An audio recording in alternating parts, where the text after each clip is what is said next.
What's up, guys? Welcome to Weldopedia, your online welding encyclopedia brought to you by simpleweld.com. Today's video is about the 3 most common welding supplies. We could talk about electrodes, welders, this and that, but this is going to be the 3 most common welding supplies in regards to PPE. So, number 1, you guessed it, it's going to be your hood, okay? Your welding helmet, your hood. There are 2 main types of welding helmets. I would say the most common is going to be your auto darkening. That's what I used to use when I welded. Now, they do have their place. Your auto darkening is going to have a filter plate and you're going to have some dials depending on the model. Basically, what that's going to do is as soon as you strike an arc, it's going to go dark, all right, to prevent your eyes from getting sunburned. That's great because you can walk around, you can grind. There's usually grind modes. Auto darkening is great. They do have some cons. I'll go over that then. Your passive is your second most common. And that one, you're going to have your lens, right? And it's going to be a shade 9, shade 10, shade 11, whatever it is. That's going to stay dark. So if you feel like walking around your shop with your hood down, it's going to be dark. You know, you're not going to be able to grind and see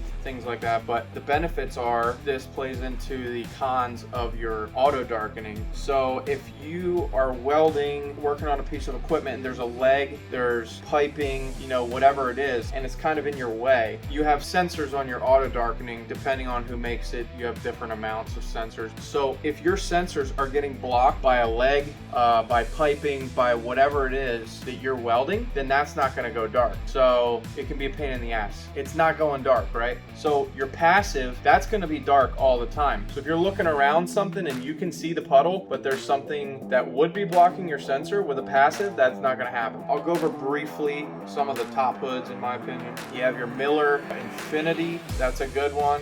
It has like the 2.0 clear light technology. You have the one that I rock, your Viking 3350 with the 4C technology. Basically, your puddle is going to be like a white or like a bluish color, as opposed to like that crappy green color. So that's what I like about those. If you want to look like an astronaut, you can get the ESOP Sentinel A50 or A60 it is. And then of course you get the big bulky 3M speed glass. Those would be the top hoods in regards to auto darkening hoods. The Viking 3350, that's where it's at. So we got the hoods down. Your second would probably be gloves. A lot of TIG welders don't like to TIG with gloves on. Oh, I can't feed whatever, you know, dexterity, they complain. Look, learn to do it with gloves on. Just wear some fucking gloves. I like the Black Stallion T50s personally. Wear out a little fast, but they're comfortable as hell. I like those. Tillman makes some good ones. Black Stallion 35KF, goat skin, kid skin, something like that. So those are good gloves. MIG welding, you're gonna want gloves for sure. All right, that brings me to my third. That's gonna be your jacket. As I said, your jacket, most common are probably the greens, or they'll make them in navy blue,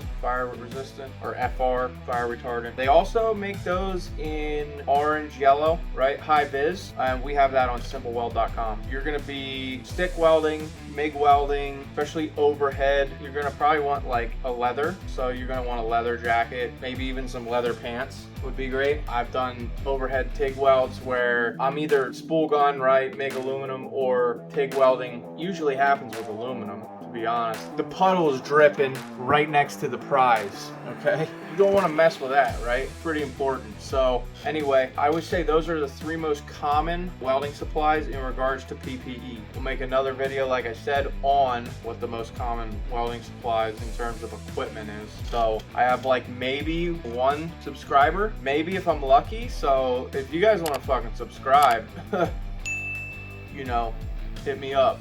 All right, so hope you liked it. We got many more videos to come. Peace.